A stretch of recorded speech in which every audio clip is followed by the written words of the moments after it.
First things first. There's a little tic tac that comes out. That's their soul. Oh shoot! I forget That was so funny though. It was so accurate. Well, it just doesn't make any sense. If it's your soul, I don't know. They made it look like so tiny. A soul should be bigger. It should be more like. Yeah, sure. I don't know. Your soul's not a tic tac. That was so funny though, because we were just watching, and then all of a sudden his soul pops out of his mouth right there. I don't know if that was a soul. I feel like that was a soul. Maybe they're like finally going in for the final kiss.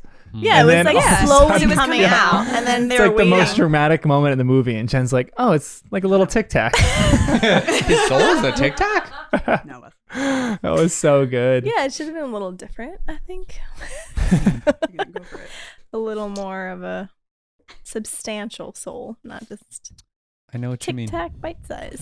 How big is a soul? It's bigger than that. That I know. Like tennis ball size, cantaloupe is the size of your person. No, your I just body? feel like it should be like this whole like long cloud of light coming out. That's like your Whoa. entire body, not just a little tic tac size. Interesting. Maybe he doesn't have a lot of soul left or something like that, so it's Oh. only a little tic tac because he got eaten by the Dementors. Maybe you're right. That was all that was left. Yeah. It took everything else. How'd you guys like this movie? I thought it was really good. Yeah, I There's liked it a some lot. parts that bothered me a lot. Ooh. And we will talk about this. But I love the Hippogriff. They did a really great job Yes. with the cinematography. I don't know Visuals if the were right great. word. Yeah, graphic, impressive stuff. Hogwarts looked even better than the last movie, Mhm. Yeah. The budget was bigger. Yeah. Yeah. which made the You could feel landscape it. Yeah. bigger. Yeah, they had like all new sets and stuff. They probably filmed in cool new The castles. Whomping Willow is further than you would have liked, right, Danny? Yeah, that was one of the things. But to balance out that I didn't like how far it was from the castle, maybe it was again more cinematography. I like that they kept going back to the Whomping Willow to signify the changing of the seasons. Great That- passage of Ow, time. That's true. Yep. So doing things like that, showing the passage of time, I thought it was really good. I think I was afraid early on that every movie was going to feel similar because we were going to do the same things. Here comes the Christmas thing, and here comes this holiday. And That's true. Halloween, we're always going to celebrate. And I think I just had the idea that it was going to feel similar, but this movie felt completely different than other movies, which was great. We're going to talk about all that and more on this podcast. Welcome to the podcast. I'm John, Jen. Danny? And Kristen. and this is Harry Potter and the First Time Readers, and we're eating dinner.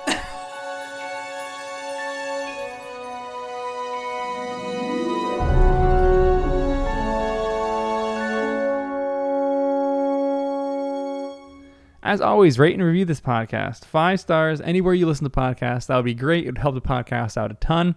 Also, join our subreddit r/first-time-readers. We're going through all things the books. You can actually help this podcast. You can ask any questions that you want us to talk about. You can help us build this podcast to be even better than it already is. And then also, our music is by Jacob Petrus, and our design is by Zachary Rupert. Thank you so much for listening to the movie version of Harry Potter and the Prisoner of Azkaban. Also, go on our subreddit because we're talking about the rankings of the movies right now, and it would be kind of fun to get a lot of people's opinions on what they would rank different movies. So throw over there your thoughts on Harry Potter and the Prisoner of Azkaban. If it's the best one, if it's the worst one, if you like it a lot, if you don't like it, we're talking about that on our subreddit r/first-time-readers. Enjoy the podcast. It was a fun-filled day of Harry Potter Yeah. all day. Yeah. Watch it in the afternoon or recording it right Actually- away, which we usually don't. We usually get a little stew time for the Yeah. movies, but I kind of like this, a little more fresh. Yeah. I told some people on the subreddit that we're recording at this moment because they were talking about some of the movie changes. I asked people on our subreddit to give me a rankings of their favorite movies, like best Ooh. to worst. Have you gotten Ooh. responses on that yet? Yeah, I've gotten a few. I can't Nice. tell you that until the Oh, last. yeah, I guess you're right. You're right. That's fair. I can't spoil even like an ounce of what people think in this. I just want your guys' Yes. pure, unadulterated, That I can unfiltered know, Danny. opinion. Since you pushed me on All Reddit. right. Yeah, Kristen's on subreddit now too, so Ooh. join. It's so much fun. We are talking all things the first 5 chapters of Goblet of Fire now. Oh, so the subreddit is now just So like the subreddit a is week caught ahead of up. us, Mm-hmm. and So- we're about to start reading it. Yeah. But you're already getting the discussion going. So when we record next week, So we'll I have like content. more listener Oh, that's involvement. so 5 awesome. So it's gonna be chapters in both. 3 days. Yeah, I know. It's 2 gonna be nuts. days. We're going to try to record on Wednesday. Today is Sunday. We're going to try to record on 5 Wednesday. chapters by 5 Wednesday. chapters. We'll Jen, see if this we is can the get it pace done. you've been asking for. True. But it's good for listeners too. If you want to like be involved in the podcast, you can read 5 chapters ahead and contribute to like what we're reading currently present day. And if you just want to like be a innocent bystander and listen to it and enjoy it, you can kind of listen to the podcast and then read the next chapters or read the chapters and listen. Like, doesn't even have to be involved in it. There's good options for you to listen to it. So it's kind of fun. I was going to say, before we even do this movie podcast, there's the one point that I was telling you guys before that I just wanted to save till the podcast. On the Marauders map, they put Newt Scamander. Newt Scamander is the author of Fantastic Beasts and Where to Find Them. There is just one fan theory. People were asking why he's there at the castle. There's one fan theory that I really like. He is a magizoologist. So he studies magical animals. He wrote the book Fantastic Beasts and Where to Find Them, obviously. So he's very good at this kind of stuff. Yeah. What animal did they kill in the second movie? The A snake. basilisk? A basilisk, which is very, very rare. It's So a people fantastic think beast. possibly he was on campus to study it for a little bit, and then he kind of just left, which I really love. I think that's a great little idea. What? Why would he? You don't I like mean, it, how Jen? often are you coming in contact with a basilisk? Well, yeah, but I'm saying, why would they even keep it alive in the? Well, it's not. It's Hogwarts? dead. He's studying the dead basilisk. Right. Like Oh. Dumbledore's like, quick, send an owl out, bring Newt over here. Oh, He's okay. writing volume Yeah. 2 I thought right you were now. saying- Before it he- decays, you Yeah, know. yeah. Okay, that's different. I thought you guys were saying he was studying it while he was alive, and like, why would he keep the? Sounds It too there. risky. Exactly. Not at a safe Never mind. place like Hogwarts. All right, so let's go through the entire movie from start to finish. Yeah. Oh man. We're gonna try we to go. speed through some of this. There's a lot here. So the start of the movie. How did you like the pacing of the start of the movie? Like with not, it just jumps straight to Aunt Marge, just jumps to her getting blown up. First 5 minutes. I think that's going to be the great debate of all these movies, like pacing, because it's always going to be an issue that people who like the book pacing are going to think the movie is paced too quickly. Yeah. If you are doing a marathon of these movies, all of them back to back, the pacing is probably great. You Yeah. don't need a reintroduction. But for all the people who are watching it the first time in theaters, you know, they haven't seen the movies in a while. It's been a year or two since the last one came out. It probably would have felt a little quick. It felt like that for me. Like, the book is nice. You're kind of readjusting. She reintroduces the world. But we didn't have a lot of time for that. They skipped over the Owl Post chapter. So Harry didn't get updates on his friends. It was all in like 40 seconds. Yeah. We went from the movie started to Marge's gigantic. It felt too quick. Yeah. I didn't mind it. It's a movie, but slowing it down would have been good. This could have been 3 movies. Yeah.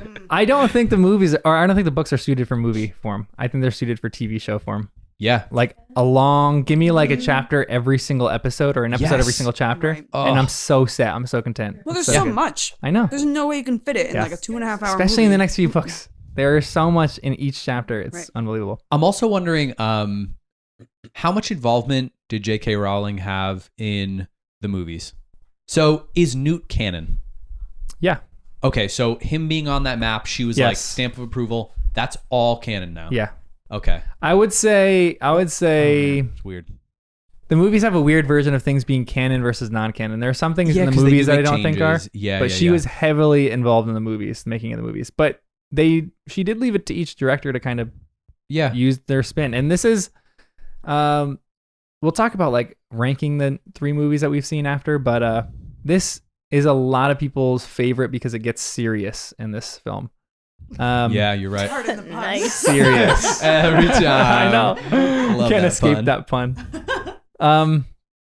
One thing I did like in the beginning, and I don't know how I feel about this that much. I don't know how well Radcliffe, I don't think he's a great Harry Potter, to be honest, but I think he portrays one thing at least decently well, which is Harry's anger. There There's a one moment where he's speaking ill, where Marge is speaking ill of in the Harry's kitchen. mom and dad, and Harry freaks out. And I think that was actually a really good depiction of his anger for a second. I don't think it's like a perfect depiction. I think in the books you see Harry's anger being a little less reactionary, a little less nuts, but I think it's still a pretty decent depiction of it. How do you guys like Marge? She was perfect. Mm-hmm. Disgusting Yep. and rude and Annoying. Yeah. I love when she blew up. It was great. Like the way they did it, like each hand and then her neck, and it was slow, and then she flew out of the house. That was even better. I know. And then Harry's Bounced walking on the out. sidewalk, and all of a sudden you see her in Yeah. the corner. Still floating She's yelling, away. It was good. I don't think I ever picked up on that. yeah, it's so Didn't watch it good. close enough. All the times I've watched it. Yeah, well, we're dissecting everything now, so I'm learning. How did you guys? What did you guys think of This the way. visual effects in this movie versus the other movies? it's getting better, I think. Whether for budget or technology Yeah. or some combination, shooting on location, at least partly on location, much better. Yeah, we Like were all the hippogriff looked really cool. I feel Yeah. like Yeah. even the the werewolf. animals. The only thing I Mhm. didn't like was Scabbers. I feel like it was just like a stuffed animal rat Yeah. instead of Yeah. like a better, because the hippogriff looked great. Yeah. And so did the cat. Oh, it was a real cat though. Why couldn't they use a real It looked rat? just like a Yeah. real cat. I feel like maybe there was some practical thing about rats just not working take after take carrying a rat around. If we weren't paying attention I know, to it grosses me Scabbers, it might have blended perfectly. Yeah. But I was like, Yeah. does he have all his fingers? You know, like I'm like staring right at him. And when you called it out, then it was so obvious. I think even I would have missed it Sorry. if you didn't say it. Whoops.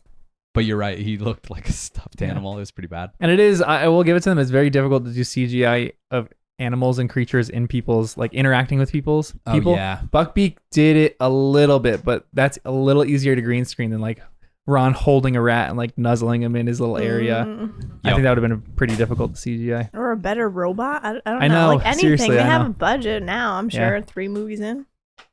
Yeah, they definitely had the budget. Yeah. Just, Maybe that was Scabbers the only was an thing. I was like, afterthought. Yeah. Or maybe they tried it with CGI and they're like, this isn't working. Quick, throw a prosthetic together. Honestly, yeah.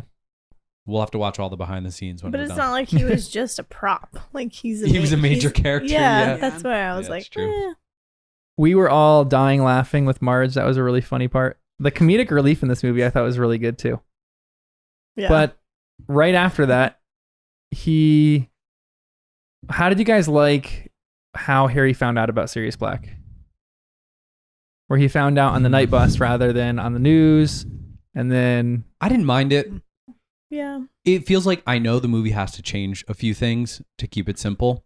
And taking muggles out of the equation, I didn't mind. yeah, And it felt like it just kind of skipped over the whole thing where Uncle Vern is hearing about it and like getting dramatic. I didn't mind it. Although the night bus was weird. Yep. I thought the night bus was really like coolly. Yeah. Coolio. Coolio. Spanish. I know. It actually. You guys zinging some inside jokes around here? Sorry. But, and It I means was like, but, it's yeah. fitting. I said coolie That's fitting. in Spanish. Yes, because everything goes back to the butt. He saw a butt. He Oh, likes cool. butt. Ah, All this butt okay. I gotcha. I thought you meant some podcast inside joke. I'm No. like, where did we talk Yeah. about? stuff. Kristen I and was I just are on the following. same level. Okay, cool. Get on my level. Come You on. gotta follow Yes, wordlessly. of course. Well, I wasn't. Yeah, I didn't want it. That's I'm why I'm trying to dictate it for the first time listeners. they want to know this.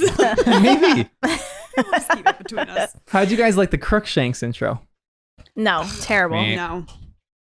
Wait, the bus was really cool. I love that they made it like shrink, like Yeah. get skinny to go between the two. I love that it was chaotic and crazy. The bus Mhm. driver was like blind. The little head that's like Yeah. hanging dashboard. What are those things called? That hang on the mirror in the car. What are those things Like called? little voodoo heads? I don't know what they're called. Yeah, Like but, shrunken like- heads? Like something Oh, you hang on yes. your dashboard? Yeah, like they hang like little ornament. Yeah, like that is there a hangs. name for that? Like I thought people there get was. the dice. So their car. Oh, whatever. I don't know. Anyway, I thought Air that was fresheners? funny. Yeah, kind of. Whatever.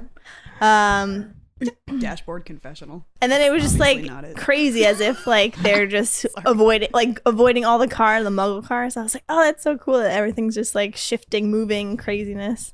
But somehow they're all fine. bus. In the book, they did a good depiction of it for the movies versus the book. In the books, things were like jumping out of the way of the bus. And in this, it was like the bus was just weaving in and out of things. Yeah. No one could see it, which I kind of liked. I didn't mind that difference so much. Yep. It seemed a little more realistic, I think. I just feel like they made Ern or one of those guys too creepy. Yeah. It felt like he was not on Harry's side. Yeah. And Harry just got saw this weird dog and stuff, and it felt like if I was Harry, I would have been more on edge. And he's just like, sweet, creepy bus, let's hop on. Yeah, it felt a little odd, but did he ever say his name was Neville too? Or he never introduced himself at all. no, he got Harry? interrupted when he was about to say it because he said, "What did you say your name was?" And Harry said, "I didn't." Yeah. But I don't think there was another line. Then was that No, where they almost they hit the old didn't. lady? Yeah. They can Oh. squeeze in between buses and weave all over the place, but when there's a lady in the road, I It's respect supposed to that. I be respect for that. yeah, very gentle Drama. So that's kind of like the beginning of the movie. You find out about Crookshanks, Sirius Black. How did you guys like? Just Oh yeah, Yeah. Crookshanks you Well, brought up. It was I just feel a like quick it wasn't thing. like it's not. He right? Yeah, Isn't it the same thing? I thought it was a sheep Yeah, for yeah. the whole book. He's like not a character. It's just Yep. thrown in there. It felt like the Crookshanks Scabbers thing took a backseat the whole movie. Mhm. It was barely a part of it. Yeah. I miss when Scabbers almost died?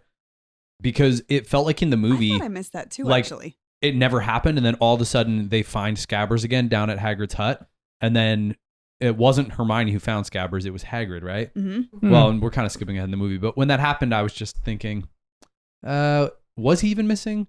Was Ron upset? Was there any Right. drama between Ron and did Hermione? we know that? He Oh was yeah, we missing? didn't. That was a big Was thing it? too. Hermione Oh yeah, in and the Ron. book that was a big Right. deal. That Yeah. was Right. multiple We chapters, didn't even and have plus that. Hermione turned in the Firebolt to McGonagall, Oh, or yeah. told McGonagall about it, so that never happened. So their friendship didn't take any hits this movie. No, Yeah. got And in the closer. books, that's all it did. Because in the movies, Yeah. it was all Mhm. romantic involvement. Yep. It was Yep. like, Yeah. like Buckbeak's Yeah, head gets yeah, yeah. chopped off, and Hermione's like, "Oh, Ron, let me hug you." And then Yeah. Buckbeak Nuzzle attacks into your Harry, and she's like, chest. "Oh, let me grab your hand." So romantic. But in the books, they were at each other's necks the whole entire Yeah. book. Mhm. Hmm. I would have preferred that they skip the night bus stuff. Maybe not skip, but just make it real quick, and then give us the 2 weeks at Diagon Alley where Harry was exploring. Yeah. And he could have seen the Firebolt. We could have had a better Crookshanks interaction to start, stuff like that. I understand why they cut certain things. I actually don't mind the little interaction that Crookshanks had in the movie. I don't think it was vital to Yeah. the plot of the book. Maybe I was just But hoping as it a would be. reader, like Danny and I, we could still think that Crookshanks I could still have do. Yeah. a They bigger decided part to in the not story, have and the without character. right. So like he might not. To me now, I'm like, oh, okay, he's probably not going to be a huge character But in the future. Yeah, I'm just treating. So the only thing is we don't know that because I'm only Yeah. treating this movie because the third book came out and the third movie came out right after that. So Alfonso Cuarón, who is the director of this, didn't know anything about the next few movies, so he didn't know of Wow. Crookshanks. But in Yeah. purely this book, Crookshanks, I feel like didn't have an Wait, incredibly central role. So he was like, this character is minor. I'm just going to throw him out.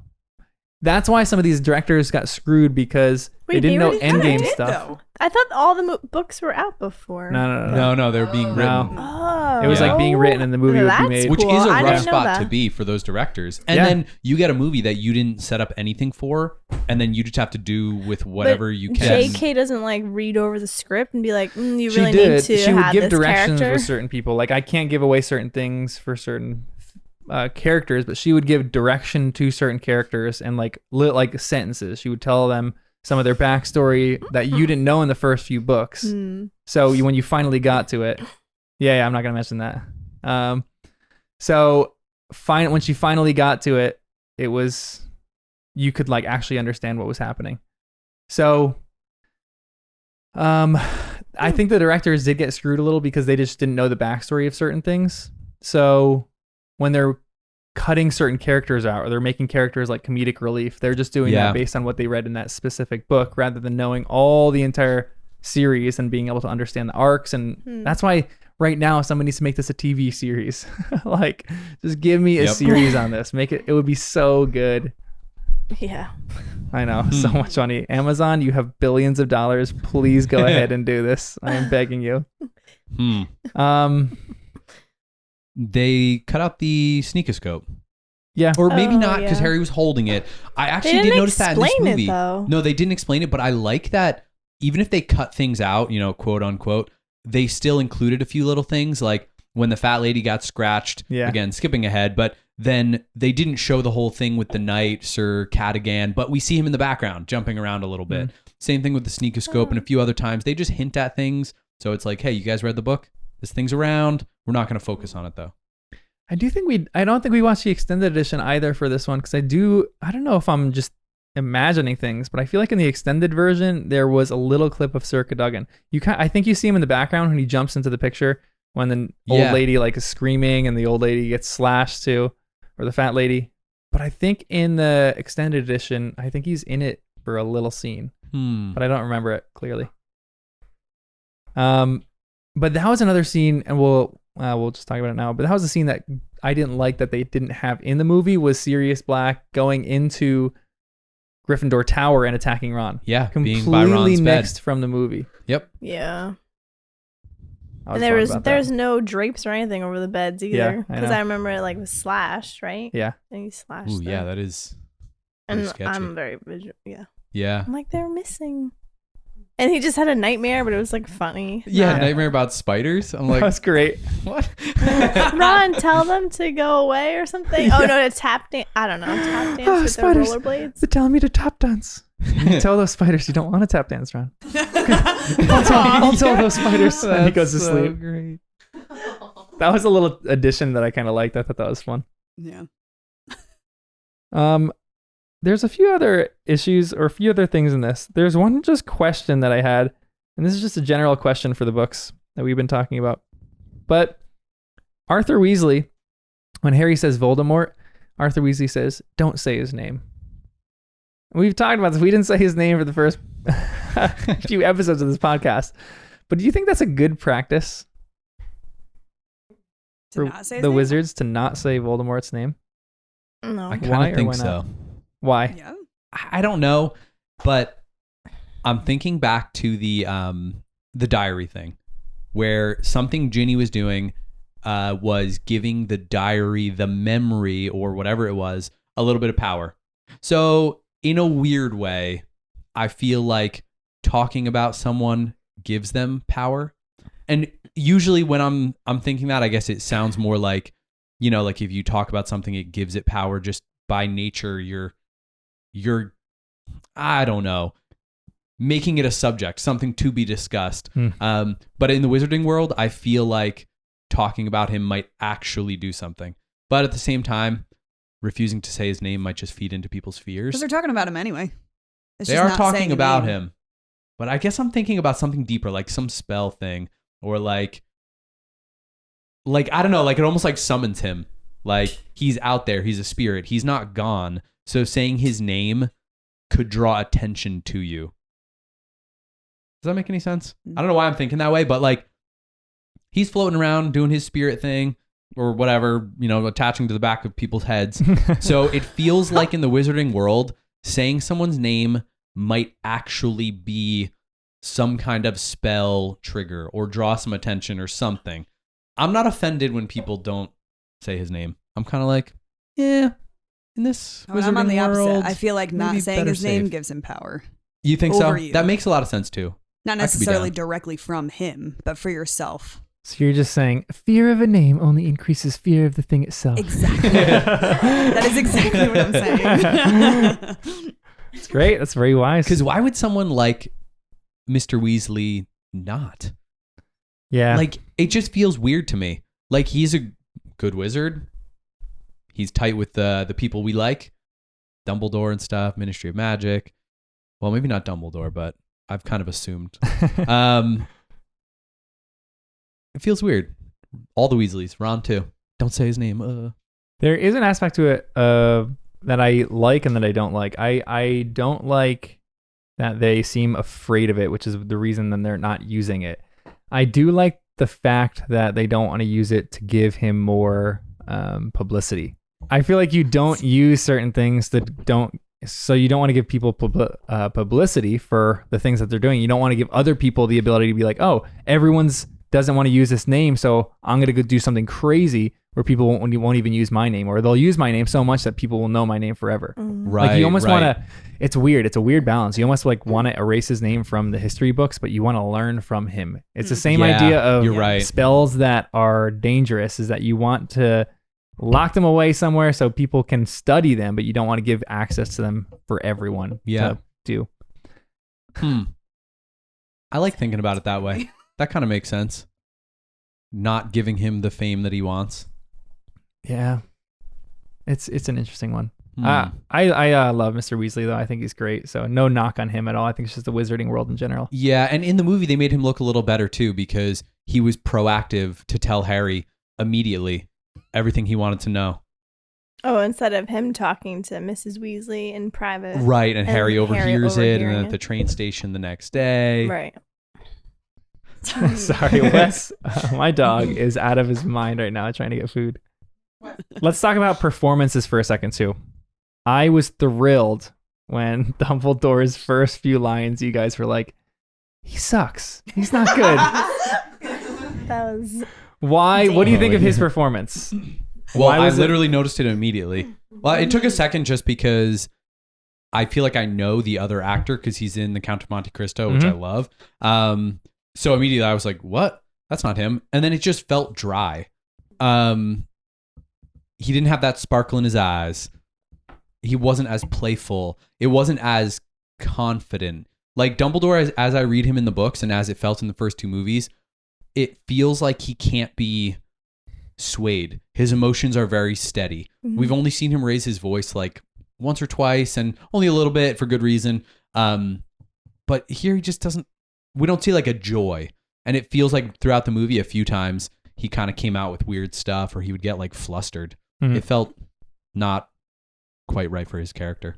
He felt sharp to me. Yeah. Yep. Just how he, even in the first, what did he say? Welcome? Yeah. But I don't, even when he said that, I was like, oh, you're going to start complaining already.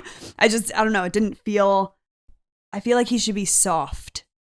I don't know if that's making sense. Those were the words that came to mind. There's no kindness in his eyes. Right. Yeah. Right. Yeah. It was just aloof. Flat. Like, yeah. Yeah. And he even in didn't the have first, any... Oh no, what were you going to say? No, like even the little smirks that the book talks about, like when, especially with the time traveling, Time Turner, yes. Thank you. He has all these smirks and stuff, and he doesn't even do that once. He just like blurts out all the information to Hermione and then like go. And then when they come back, it's like, wait, what? What are you talking about? Or whatever. That line, I forget when they come back. That drives me crazy. It's one of my least favorite lines in the whole series. But they should have just kept it. I know. And he doesn't even say it like we were talking about in the movie, like sarcastically or like playfully or like winks and pretending like I don't know what you're talking about, but I do. Like he doesn't even have a facial expression that would relate. Like if you're going to be aloof, you have to be playfully aloof to be Dumbledore. You can't be like aloof and just be like, you did what? And just blankly look at them. Yeah, he had no like expression at all, though. How many takes did he do? Yeah, seriously. But also when I think the actor did die, so there is a practical side. Yep. They might not have had a lot of time. And when it comes to we need someone meets certain criteria, whatever, who's willing to work with our budget, who's available next week because we have a whole movie to do. Seriously. Like there could have been some practical sides. And to balance out the discussion, there were moments that I liked. In the hospital wing, he did have a good double wink in there that I liked. Yeah. And when they traveled in time, he was being a good kind of playful with Fudge and the executioner, where I was like, okay, this He works. does have some redeeming parts. Yeah. But the director should have guided him and be like, we want more of that, not this. And again, that's the tough part about having multiple directors. I feel like good old Chris Columbus crushed it in the first two with choosing Dumbledore if he was involved in casting and then directing him. But then you have like a new character or a new actor who comes in and wasn't involved in the first two movies and he's got to play catch up. And when they were filming, maybe the second movie wasn't even out yet. So he only had one movie to reference and they're like, this movie's darker. A lot more things happen. And he's like, oh, great. I'll play a serious Dumbledore then. Sir I'm Ian trying to make McKellen, excuses for where them, were you, Sir but- Ian McKellen? Gandalf. Just reprise the role, be another wizard, be Dumbledore. That'd have been so good. I would have been in love with awesome. that. Oh my gosh. Trelawney. Oh, I love her. Emma Thompson. Wow, that's so good. You are our hero. That was so wonderful. Yeah, was great. That was great. She played it great. Every one of her hair. lines was so good. Oh my gosh. Those glasses. Yeah. I loved her classroom. It was very like hippie, Yeah. bohemian style. Yeah. I loved it. Yeah, you were saying that. I loved one of her lines where Hermione jumps into the crystal gazing and she goes, "Oh, can I try?" And the only thing that comes out of Trelawney's mouth is, "Oh." And she like waits there with arms open wide, and then Hermione goes, "The Grim, possibly." She goes, grabs her hand. "Your soul is as tried as the books to which you so desperately cleave." Yes. Something like that. Oh my goodness. That was pretty good. Her expressions were so perfect. Yeah. Out of the, we'll keep talking about like the series of the books or the series of the movie, but out of the performance of the three main characters, who did you think did the best and who did the worst? Like, let's rank the acting of the three characters. I don't like Harry Potter. Yeah. What's his name? Daniel Radcliffe. Thank you. He's the bottom. I would say Ron, Hermione, and then Harry as best to worst. I love Ron, Yeah. but I think Hermione really stepped up in this movie. Really? Yeah, I think for whatever reason, I noticed her a little more, and I was like, I think she improved from the first or second movie, where I feel like she didn't quite know how to do it. Like, everything felt like a line still when she would say it. But in this, it just felt a little more natural. Yeah, that's true. Yeah. So maybe I just noticed the improvement, but obviously, big Ron fan. Yeah. But And obviously, Daniel Radcliffe. Yeah. No, we love him. He's great, but he's still learning. I still Is he don't though? understand though. I don't know. Does he get better? I hope. You don't understand what? why they keep flip flopping lines between Ron and Oh Hermione. my Yeah. gosh. Why can't they just keep Yeah, it like the book? I don't Even get other it. lines too, where like random characters, Dumbledore or Trelawney's like prediction, like there's no need to change those Yes. lines. Yeah. Make them word for word. It breaks my heart even when Hermione was the one that jumped in front of Harry and said, "You'll have to kill us before you kill Harry." I know. Right. I'm like, yeah, okay, I appreciate Hermione would say that, but that was such an important moment for Ron, showing how good of Yeah. a friend Ron is. Right. Hermione's had her moments before of being a great friend. Let's see Ron, because right now in the movies, Ron is just an idiot. Yeah, you're Yeah, right. you're building Hermione his is stealing bravery. half of his line. I know. Like, that's a huge moment Yes. He Yep. shows real courage, real bravery. Yeah, that kind of stuff drives me crazy. Just why not just keep it? Like, yeah, Ron has a broken leg in the back, but be like, have him like stand up, show even more of his courage. Be like, Yeah, he stands yeah. up even in the midst of a broken leg, and he's like, "No, you're gonna have to kill me before you kill Harry." Yes. for him. Right. And his And, leg like, doesn't he- look broken. I know. Well, I was Just gonna like say, a I'm little like, that bite. leg didn't break. Yeah, Yeah. a little scratch. Come on. He was Lame. fine. Sorry, I interrupted you. No, that really was perfect. passionate. I was gonna bring up music because I feel like music came up in this movie more. Day one, they walk into the Great Hall and there's a choir, which I don't know when they practiced. I guess they were practicing in the summer. But I thought that was cool. And then we With see Lupin toads. with his record player, Oh yeah, and that he was played cool. it twice. And as much as the technology threw me off a few times, the projector, that brings that up too. The Yeah. projector in Snape's office was a little unique. Hermione was wearing a watch the whole movie. Stuff like that, I thought, we're seeing more technology. And that leads into the clock tower. Yeah. Never seen before. Yep. And now there's a gigantic pendulum swinging like Oh, yeah. right next to students, right when you walk in. Interesting. They have to do that, I think, thematically for the movie for time. Like, even you guys were noticing, and I've never noticed this Yeah. in the movies. When she used a time turner, you heard the ticks. Yeah. Almost the entire Yeah, time, Jen, you just pointed heard the that out. ticks. I never. Such a good Mhm. part. Yeah. Mm-hmm. And I feel like having the time clock there is giving you subtle cues that Yeah. this movie is all about Yeah. time. Yeah. So I don't mind them having that in there, but it did bring a lot of questions up, like the music players, the projector that Snape just taps. and goes, you know. At least it wasn't like a modern projector that they're using over there. Yeah, I like that technology is at least But delayed. didn't Whatever it is. Dumbledore? He was big on music, right? And Well, that's why I like that it came up. Yeah, what his line from the first book of like music is something more powerful than anything we teach here or something. Yeah. I think that's great. And in my head, I'm thinking big things like that come up later. You know, like the power of music or the power of love or the power of saving someone's life. These things that are bigger than magic. So we don't really know how that plays out yet, but I'm hoping we see more with music. And even just the music in general, like all of us were commenting, it's the music of fall. You hear this and like, this is just, it's such great music in this whole entire series. It makes me happy. Yeah. It's definitely some of the best soundtracks made in movies. Definitely maybe the most recognizable too. Another change that I just didn't like for Harry was, and we all noted this too, I love how you guys are just noting this so fast. Like all of my issues with the movies are just confirmed. Right before I'm about to say it, you're like, why did Harry not step forward? Why did everyone back up? And he was just like randomly volunteered. I was like, oh yeah, you guys nailed that. That's one of my qualms too, because it changes his character up a little bit. It changes. It makes that him. Whole scene is different. Yeah, for sure. And it doesn't seem like he's friends with Hagrid or wants to help Hagrid with his first day as a professor. Yeah, you're right. It just, the book was so much better. It's almost in the movies like they're a little too embarrassed of him. And I think that you get a shade of that in the books, but not quite as much. They're just good friends with him. Yeah. And so I didn't like that. I think in the books you have the 3 classes that happen, which is Trelawney's, Lupin's, and Hagrid's. I think they nailed Trelawney's. Fantastic job in Trelawney's. I think they botched Hagrid's, and I think they crushed Lupin's too. That was one of my favorite scenes in the movie, the Lupin Boggart scene. Even visually how they shot it. Like the camera goes through the mirror and then all of a sudden it's like in the classroom. Like such good stuff about like looking inside yourself. There's like little notes of that. I love the idea. He puts on the music and he's like dancing. He's like saying, "Good job, Ron, you're next." And he's like really getting into it as a teacher. They're like high-fiving as they go past. There's just such joy in that. I love that so much. Even some of Lupin's lines are like wonderful.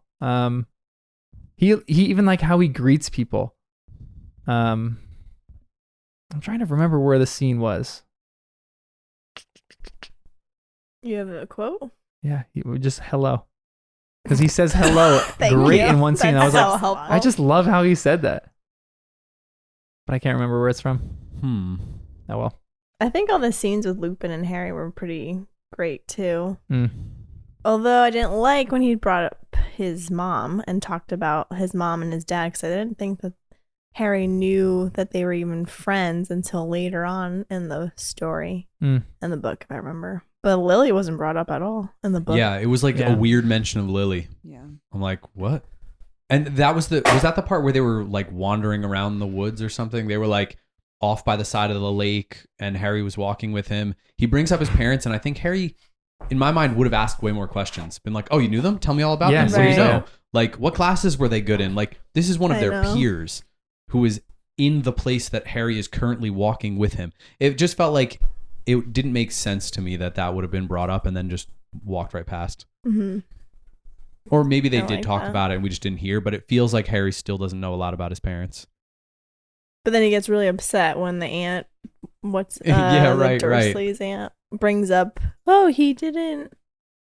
I can't think of the line, but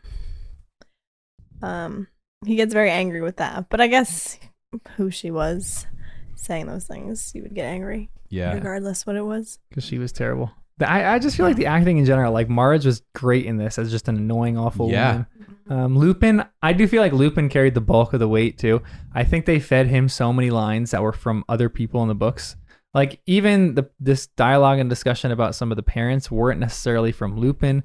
Like we got some of that from Sirius Black and the tender moments in the Shrieking Shack, which they cut out significantly, which I get bothered of. They didn't give equal weight in the books. Like every character got a little bit of information or gave a little bit of information to Harry. In the movie, it's like Lupin is essentially the facilitator of all information that Harry has. Yep. And he took Dumbledore lines too at the end, which was annoying. You said this and I said this too. I don't mind, or maybe you said this because he's such a terrible actor. Okay. I'm like, I'm like, I don't mind that they took those away from him because I think Dumbledore, Gambon, I forgot his first name. I think he would have botched those lines. And I like Lupin is a great actor. Yeah. Whoever, I forgot his name too. but I think he is a fantastic actor. So I'm glad they gave those lines to him. Also, with Lupin, I found it interesting that after every full moon, I guess, when he would disappear, he would have more like scratches and like things on his face. And I was like, oh, I didn't reckon, like, what's going on? And then I would realize, oh, it's probably because he was a werewolf that night or two before. And he got some more marks on his face. Yep. That was really interesting. Oh, and at the end, when Harry went into his office, he like quick shut something. Was that like a makeup kit? In my mind, that's what I saw it as. Like Harry walks in the door, and as soon as Harry walks in, he says like, "Hello, Harry." You know, like he saw him on the map, and then he like shuts something, and it's like a little case with like brushes, and it just closes up. I didn't know. In my head when I saw it, I thought makeup, like he has to be covering himself up all the time because he's getting new scars every time the moon comes out. That's a great little point. I think they put a lot of cool, interesting things. Like you didn't see the sneakoscope, like you were mentioning, but it was in his hand in one scene. I like those things for subtle nods to people who are really devoted book readers. Even if they can't include everything, you're like, oh, there is the sneakoscope. Yeah, because as a movie watcher, I never picked up on that. Yeah, but now you do. Right. Reading these books. Welcome. In depth. Also, Lupin as a werewolf was so ugly and disgusting. Like the animal form. Yeah. I thought they had hair. He had no hair. He was like a naked werewolf. Yeah. Like a naked, what are those rats? Naked mole rat. Yeah, that was like a good thing. That's what he looked like. Even the scene of his transformation was funny because like he's there and like Sirius is grabbing him and all of a sudden like his clothes just like melt off his body. It was like a Beauty and the Beast like moment. Yeah, that was good, and then it got bad. Like I was like, oh, I'm so curious what they're gonna make him look like as a werewolf. Well, what do you mean it got bad? It got terrifying, or like? No, I just didn't look as I would picture a werewolf to be.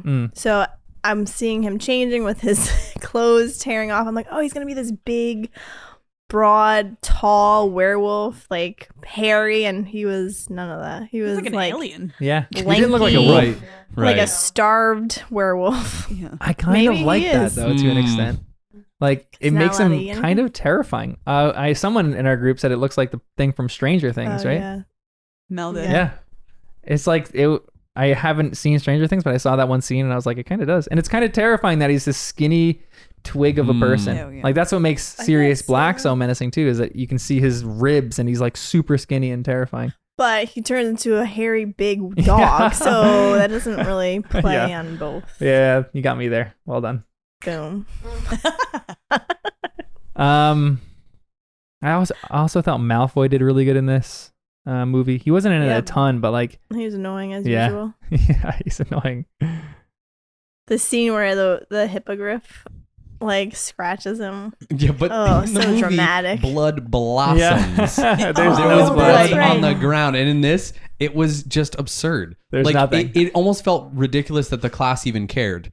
Like if I was Hagrid or Hermione or anyone else, I'd be like, "Get up, you're being ridiculous," and that would have been the end of it. And it makes sense that you execute some critter that just like destroyed a kid. But like just a tiny mark on his arm, I'm like, this is no need to execute an animal. So it just felt like it wasn't big enough. I wanted more violence to justify the further action. Does that make it PG-13 versus PG? Yeah, it might have. Honestly, they honestly rated been R. that. Oh wait, are these all PG movies? They're all PG. Oh, okay. then I think this one might have been PG-13 to be honest. But I'm sure they get worse. I think this one's PG-13 actually. This might have been the first one that was PG-13. It's a little dark with the Dementors, so I don't know. It would still be PG. That's a good point. That was really great too. We didn't even talk about that. Yeah, the Dementors look good. They look so good. Even the ice on the train and everything. Yeah. I was like, great touch. Yeah. Because that doesn't happen in the books. And we were talking about this while watching too, but it doesn't happen in the books. Nothing freezes over, but it's a good representation of how people feel inside, like a visual representation where you feel like everything is icy and cold. So I thought they nailed some of that kind of stuff. You can't make people feel icy and cold. So the next best thing you have is make everything ice and cold. I thought it was really cool. I didn't like though that Harry didn't. Well, to me, it didn't seem like a powerful enough first scene of Harry with the Dementors. Like he didn't really hear his mom screaming. We barely heard it because it kind of sounded like a train whistle, which they were trying to do because the train whistle is next when they're out of the train station. Yeah, but I'm like, they should have. Yeah. I don't know. I just didn't like that transition. Yeah.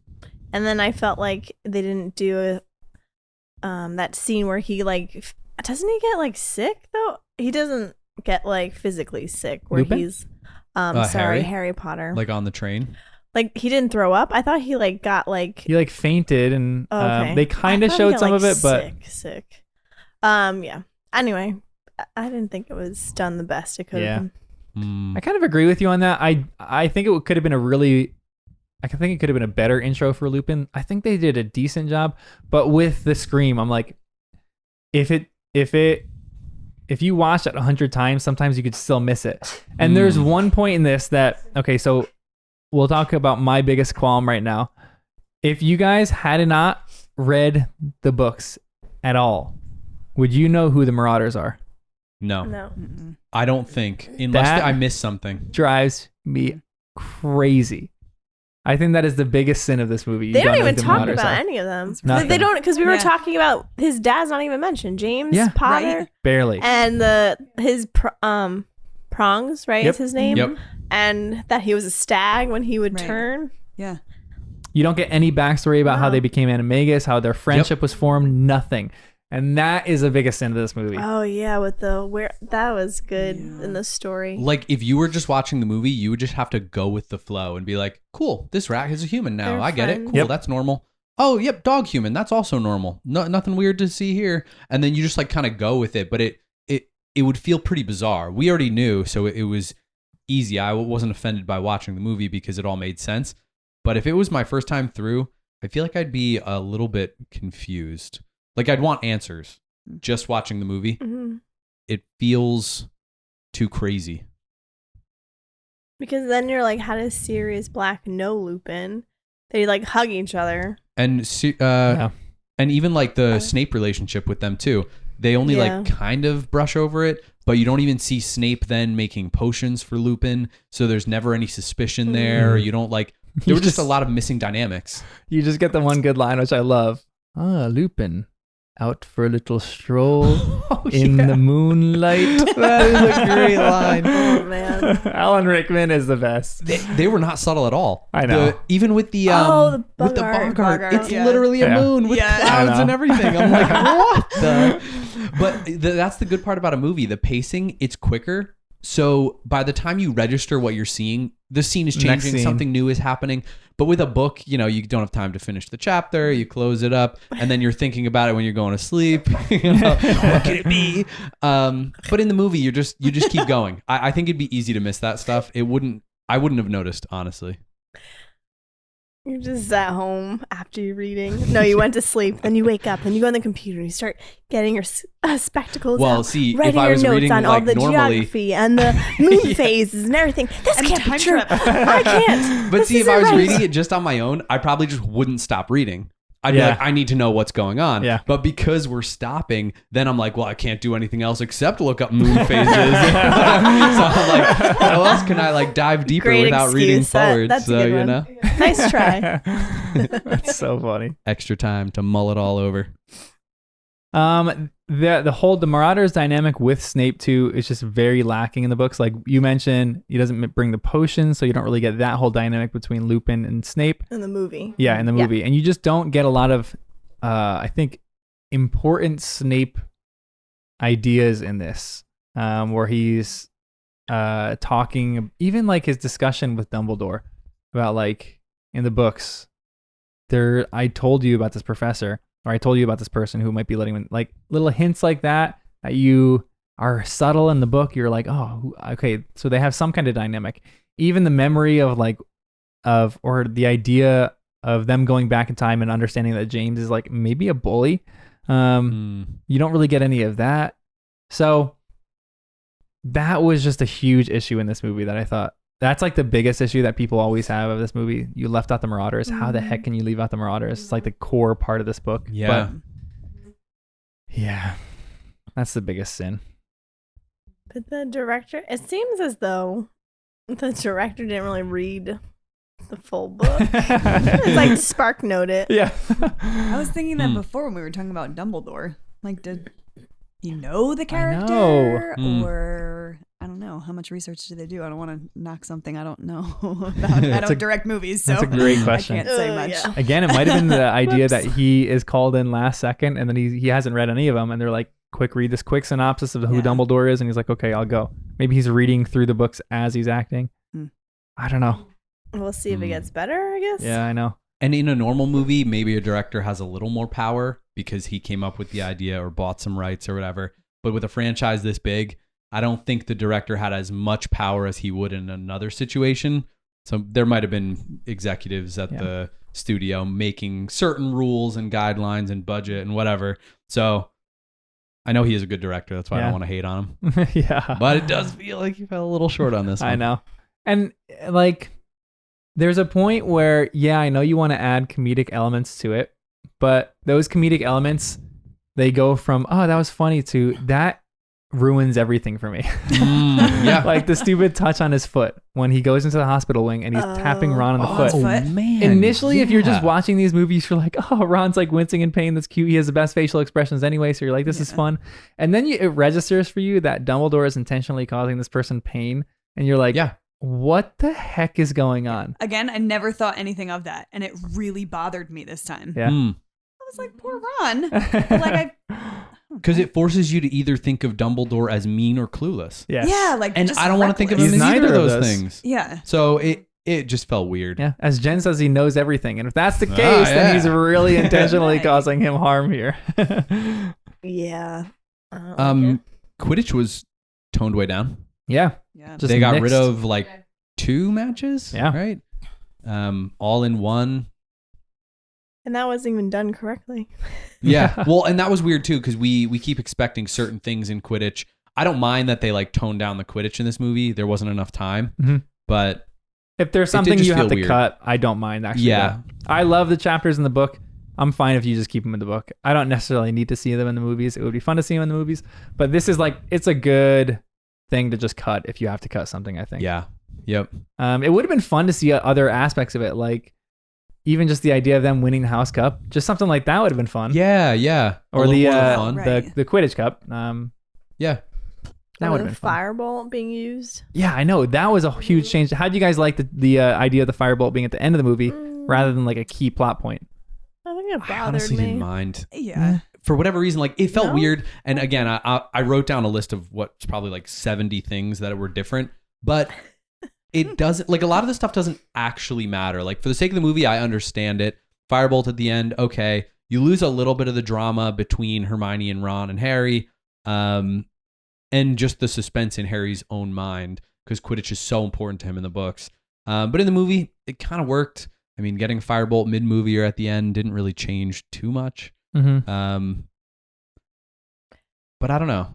I feel like it changes a little bit to me, Sirius Black's character, because he actually loved and cared for Harry before he even that's a great point. came into contact with him. You're right. So then they were talking about how he's going to live with him, and Harry said yes, and now you're getting a Firebolt. Like, okay, you do love me. That's a really good point. Let me give you this room. Whereas before, he literally was like wanting to make up for lost time, showing his love. Yeah. No, you're right.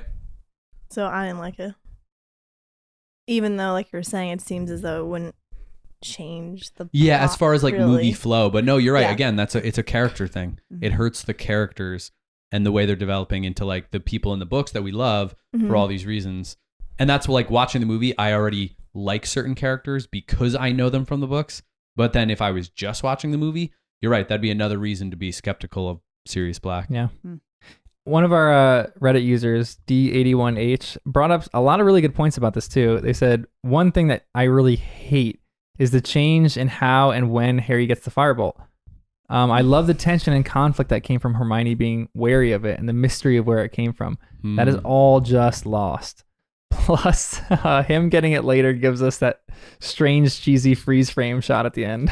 She goes, I don't know why, but I hate it. I'm not into it. Honestly, there are some cheesy aspects in this movie that you watch it and you're like, ugh, but I love some of them. Like there's a one where it's a shot where it goes into Lupin's eye and like you see like the heartbeat. You're just like, doo, doo, doo, doo. And then it zooms out over him transforming into a werewolf. Oh yeah, I liked that too. I love that so much. It's cheesy, but I love it. Right. But that was a scene that was cheesy where you're like, it doesn't really make sense. But I think this is a great point because it does take off the Ron and Hermione dynamic that they have. That they're not they don't hate each other at all in this movie. You don't catch that in one little glance. Mm-hmm. At all. Yeah. It just feels so fast in the movie. Yeah. It is a blur. Yeah. But how long was this movie? 2 hours? 2 hours, 20 minutes? Yeah. And like, it didn't seem that long because we were comparing it to the book too. So I'm like, you missed all these things, but like, how long would that movie have been? 4 hours? Right. Yeah. Well, like if it was a TV show and they were doing hour-long episodes, it could be 8 episodes long. You know, like if they really soaked it in and even give you extra content or whatever, maybe that'd be too much. But, you know, like 4 or 5 hours, it feels like there you could really get the is that much character content. development though. Yeah. Because a lot of what we're missing is the character development. Yeah. I felt like it was very plot driven, like thinking back on it, you know, because there's so much. Yeah. Absolutely.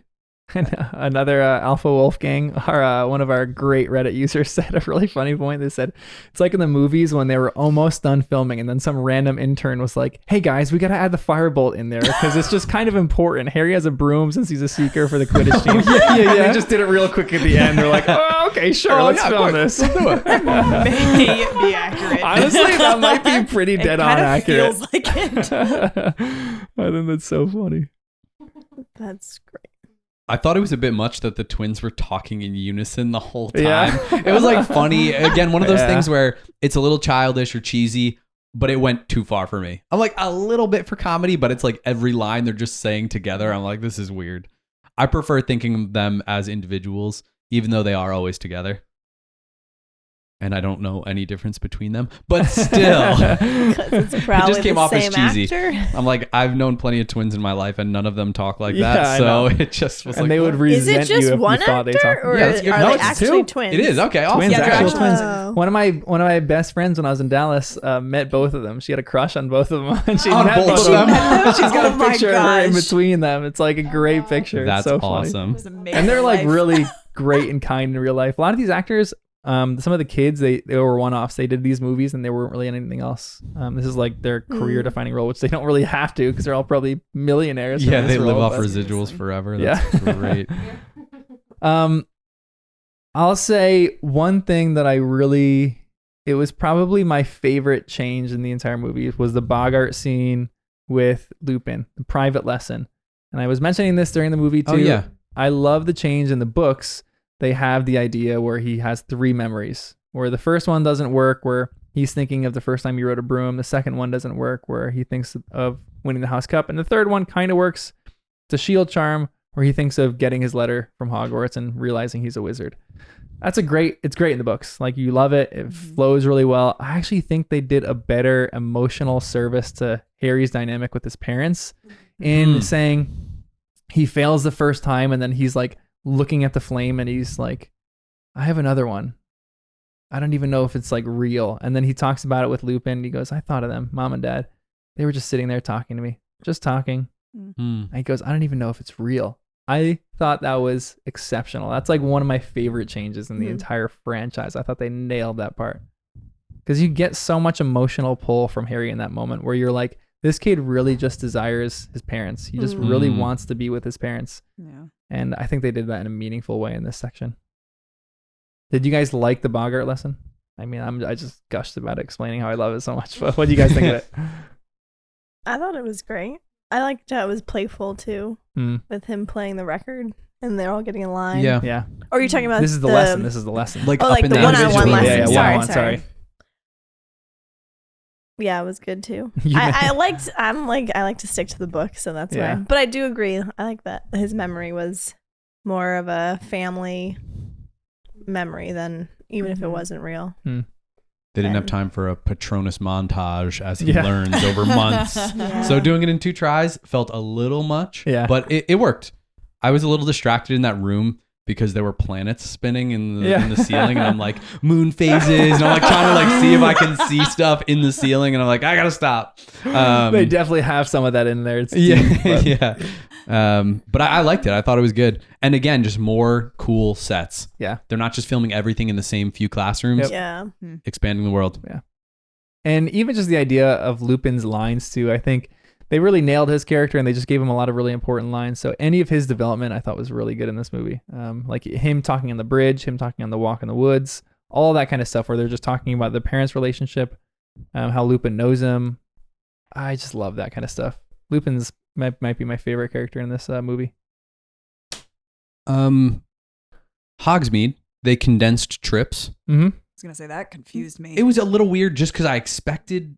That's part of the problem. Like reading the books and going straight to the movie, I'm like waiting for every detail. And there are things that I like, and I'm like excited to see a scene play out. And then I'm like, wait, I'm confused. What's that going on? It would almost be nice to forget how the book went so that I could just watch the movie like clear mind. But I feel like it'd be very foolish to bring the invisibility cloak when it's snowing.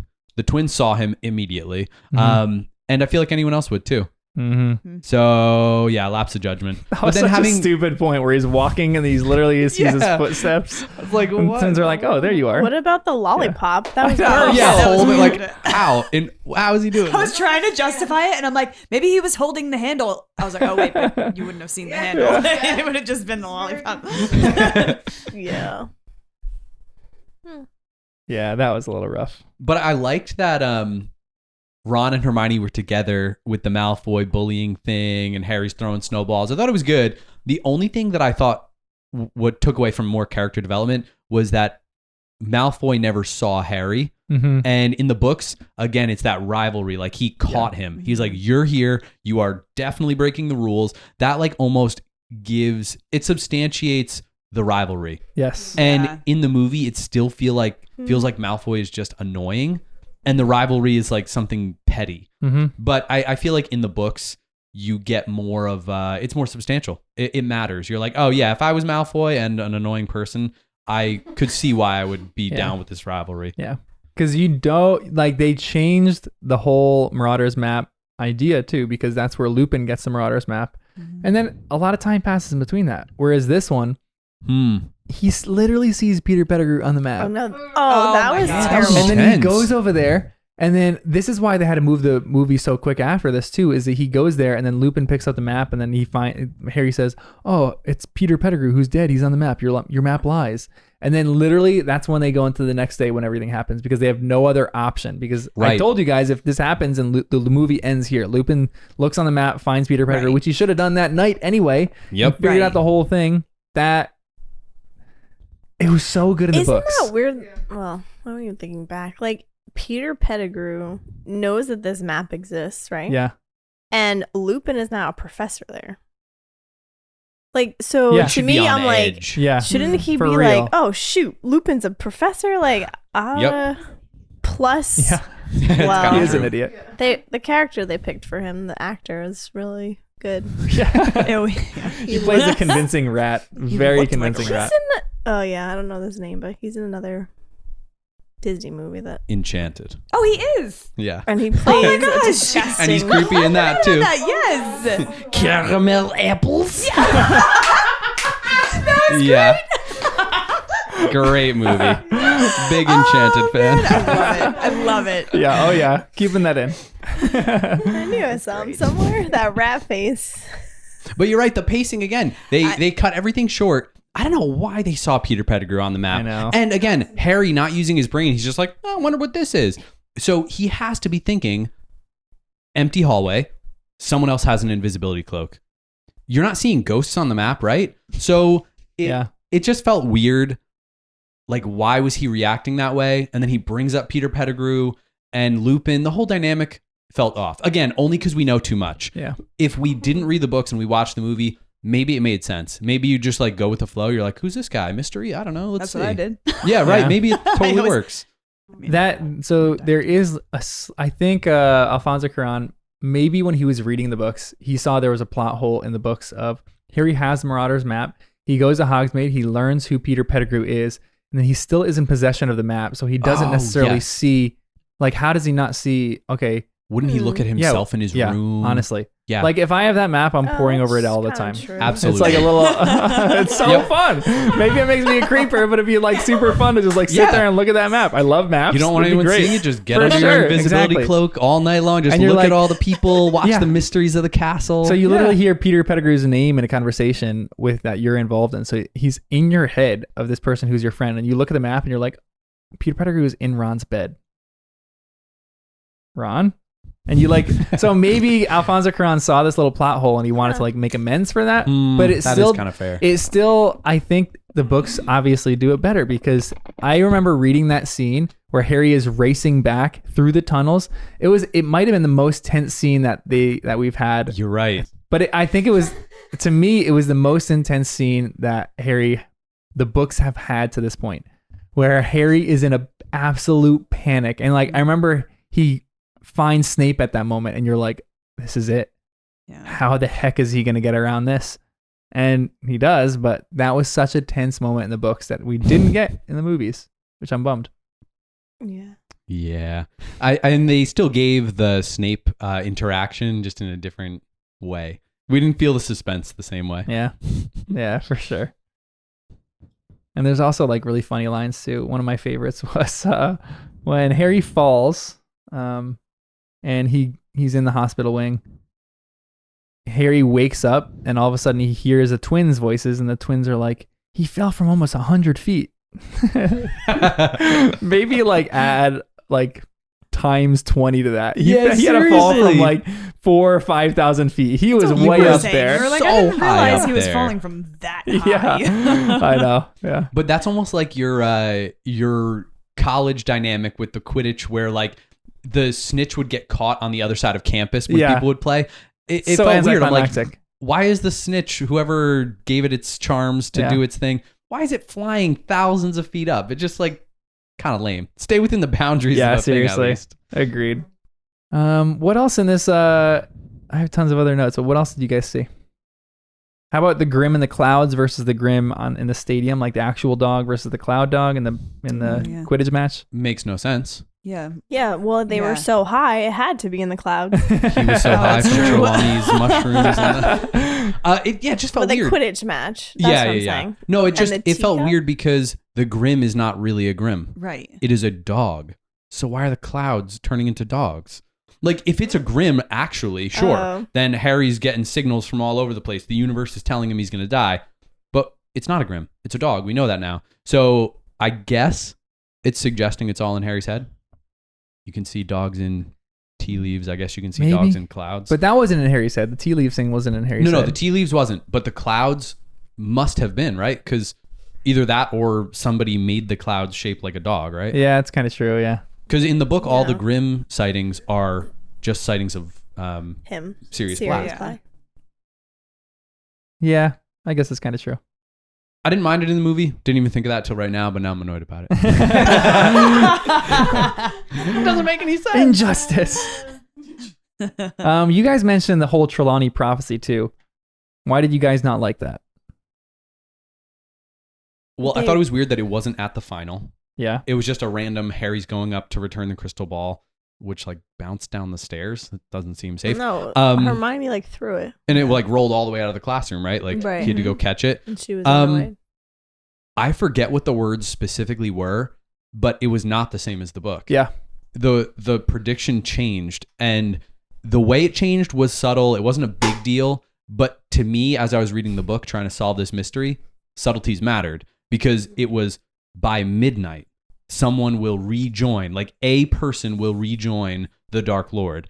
And in the movie it was way more vague. It was just kind of fluffy, like tonight someone will do something and there will be a change and the Dark Lord will be reunited with somebody. Not a big change, but just for me, as I was trying to solve the mystery by midnight, time was a big factor in this movie. We know it was 11:55 in the hospital wing. So I was like thinking through all that stuff. And in the movie, it was just kind of like a vague idea, like, Dark Lord's going to come to power tonight. Cool. Because prophecies have to be very specific. Like there's things in it. Yeah. And if this is a real prophecy, it can't be one of Trelawney's vague things that she always says. It has to be very specific to things happening. Yeah, that's a great way to say it. I like the way she said it. Yeah, it was true. So great. Yeah. I love her cough at the end. Yeah. Like she had a hairball or something. Yeah. It was so gross. Goodness. But so good.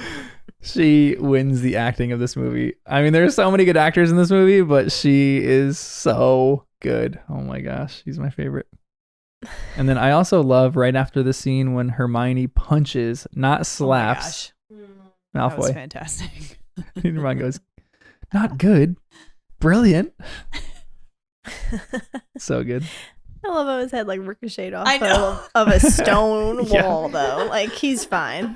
That should have hurt him and sent him to the hospital more so than concussion protocol. Yeah, Griffey. You're right. Why didn't he lean into Buckbeak. that one and try and get Hermione expelled?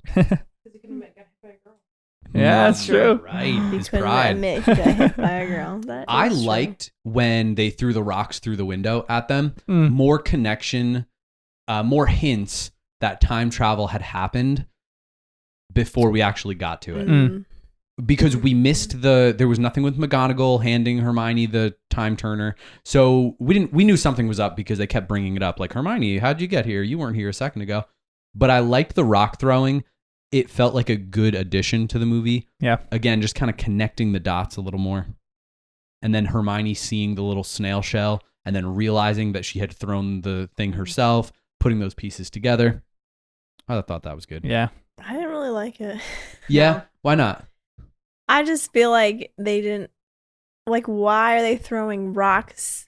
Like everything played out how it was supposed to, and like why are their future selves warning them that people are like coming? Like I don't know, I guess to me it just seemed like they had to do it for the movie. Yeah, they're meddling in time.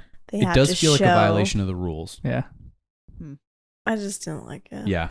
And then like when Hermione almost sees herself, that must be like she thinks that wouldn't make any sense. What? No. I think she knew it was her future self. You but guys she- all love that point because you're like, oh, that's Well, because such a she's been thing a using the female would do. time So Yeah. you think she knew it was She her, knew, but then saw she's like, herself oh immediately shoot, I and was can't like, say this. Yeah. Filter. yeah. She had That makes a lot of sense. That's I what just didn't thought, get too. that vibe when I saw it. And that's like a blatant violation of the rules Yeah. of the time turner. Yep. Yeah. I before reading it again in a deep dive, I always loved that whole thing, how it played out. Like That's just really how watching my the hair movies. looks from the back. That wasn't in the book, right? Such That a was girl good. thing to say. Yeah. Oh, yeah. That to me, that's like a good comedic touch. Yeah. Quick, Right. Yep. suspenseful scene, Great. break a little tension, move on. Yeah. Yeah. Yep. Love it. Yeah, they had good comedic elements. They had bad comedic elements in this, and that was, I think, a good one. Oh, You didn't like Not it? into it. Jen doesn't No, like I was just like, why I say that? It just sounded like it Her felt hair like looks the great from the wrong back, right? time. Why even? And like Hermione never cares what she looks like. So now all of us, I don't know. It just Oh, seemed- interesting.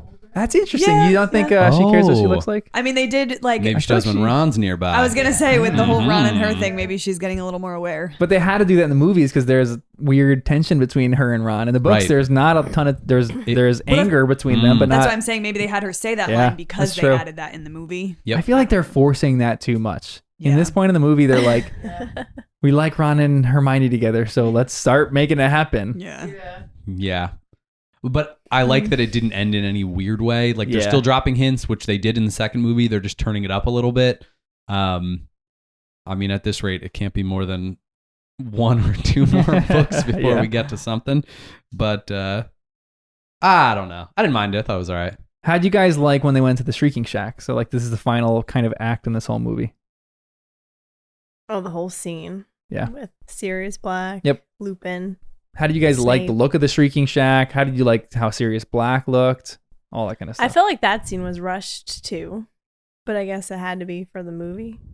Because like Yes. Black is explaining everything, but quickly, I don't know. And And I thought poorly. Lupin, yeah. Yeah. And then I thought Lupin was the one explaining it, but like calmed the whole situation down, which he didn't even really do that. Yeah. They like hugged, and we don't even know why they know each other. Yeah. Lupin and Right. Sirius. It was just very confusing. I would have thought. Oh, yeah. Like, and no watching time it to with process. no- It all happened so fast. And then Lupin was out of character. No, I shouldn't say that. It felt like he was because he was being harsh. Like he comes in and he's like talking with a gruff voice. Like he's trying to make them think he's bad. Right. But to be fair, he's about to turn into a werewolf. Maybe that he starts to feel that he's grumpy. Hangry. It's the only way that it like makes any Here, sense. have Yeah, a he's Snickers like bar. hangry Sweet for Snickers commercial. human blood. So maybe that's why he was a little on edge. But knowing that he was good, watching it, I'm like, why is he doing this? Be the normal, gentle teacher that we now trust, and it would have broken that tension immediately. It felt like they were forcing that to try to make Yeah. the viewer think that he was Which bad. you need to get Yeah. that. It makes sense, but it was too much. Yeah, like I mean, I agree. It Yeah. was Yeah, but the book, the storyline's great. Just go with that. Right. Yeah, for sure. Right. Fair. Yep. The dialogue that they had in the Shrieking Shack was so lacking to me. Like, again, we were talking about this during the book pod, but this is some of my favorite dialogue that they had in the entire book. And yeah, it's a movie. You can't like oversaturate it with dialogue, but keep the good lines. Like, there's some lines that are throwaway, but like, one of my favorites in the whole series is when he's saying like, "I as good as killed your parents, Harry," and like, there's none of the desperation that Sirius Black feels. It's only like aggression in this moment, and the idea that he let down Harry, he let down Lupin, he let down everyone isn't something that's lingering over Sirius Black in these movies. And I don't think that's a performance issue. I think that's a lines issue. I think that with the lines that what's this guy's name? Gary Oldman is given. I think he kind of did the best that he could with some of them. Yeah. But you have to include some of the emotional heft of that. But I think Lupin carries the emotional heft of everything in this whole movie. Like, he's the one that has dialogue with Harry. That character. I think so. Were they not able to focus on I don't know, dynamic of everybody? Who knows? But that was a bummer to me. The Shrieking Shack looked great. I loved like the feel of it. It was swaying. I love that kind of aspect. Threw me off. Yeah, I was like, huh. Yeah. Okay. Yeah. It's like aging with time. It's getting old. The Whomping Willow was a little weird. It felt like they tried to throw that comedic thing where Hermione's swinging by and grabs Harry. Oh yeah. It just, I'm like, I can't tell if we're supposed to be scared of this or if it's like a fun time. Right. Well, I was saying, I'm like, this feels like a ride. It should be at Universal. I can't remember. Seriously. World, yeah. That's a great point, because I think this movie they try to add almost too many comedic element ideas in there where like they're going in a very serious direction. Like, did you guys feel like this was a much more serious movie than the other two? It was more serious.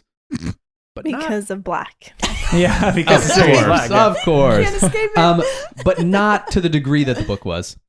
Like, in the book, I felt like it was a bigger jump. Like, we're getting more mature. There's more at stake. It's more emotional. The characters are becoming more complex. But in the movie, it felt like it was a step, but just a normal size step. Yeah. Like, they're just getting older, so you kind of have to make this. Yeah, we even talked about how like, Ron's like a little man right now. He's so funny. Yeah, a lot of people do talk about this movie being like the step up for the movies too, where it becomes a more adult series rather than just like something like only kids can watch. And I think it does have that, but there's weird elements. Like, there was one scene where you all jumped at. Where I laughed at you guys. What was it? There was like a little jump scare. There were two with the monster book at the beginning. But it wasn't that one. No, I feel like I know what you're talking about, and I can't remember what it was. Yeah, I jumped. I laughed because I usually jump, and I you actually were waiting didn't. for it and looking at Jen. I definitely jumped, and I don't remember it. Yeah, you like visibly jumped on the couch. Was it something with the? No, it couldn't be werewolf stuff. It wasn't Pettigrew. It wasn't him looking into the mirror right now. Mouth? Ew, that was disgusting. His mouth was like a sucker fish. I don't remember what it was, but I remember there was like one kind of jump scene, but it just adds, there was like elements of horror in this, and there were elements of comedy.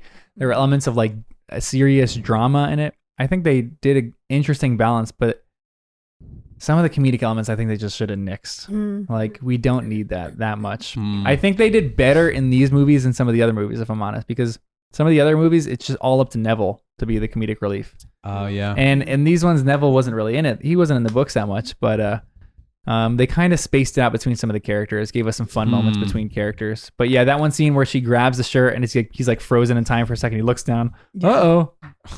And he gets thrown off. Like a cartoon. I know, yeah. I feel like that one's not going to stand the test of time, but some other ones maybe. Yeah. I didn't like that Ron and Hermione made Harry do the Expelliarmus by himself. They didn't jump in. That wasn't their instinct on Snape. Little thing, but I feel like, again, their friendship, that bond, that character development that I love in the books kind of missed a little bit. And to me, it felt like this changes nothing. This is not harder to shoot. This is not a big change. Just do it in the movie. And it makes Expelliarmus such an insane charm to actually hit. Right.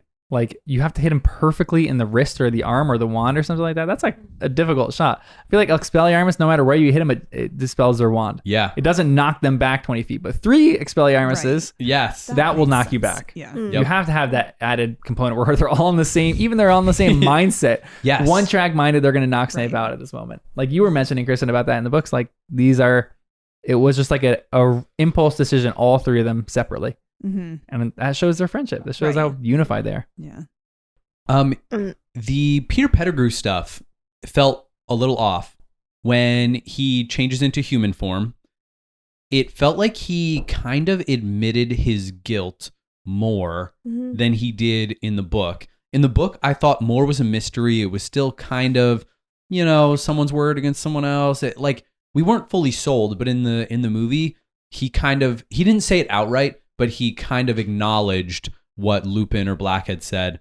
And then when he turned into Scabbers again and scurried off, what happened? He got a wand back, and then he looks at Harry and gave him some look like, "Yep, I'm evil. Yep. Peace out." And that just felt like too on the nose. Yeah. I think you mentioned a few of these things. You mentioned a few things that just were too on the nose. You had a line in the movies that was just, you said over the line. That there were just things that were too obvious and too overt. There was a weird lack of subtlety in some of this movie, but they had good subtlety, but they didn't just it wasn't great. Yeah.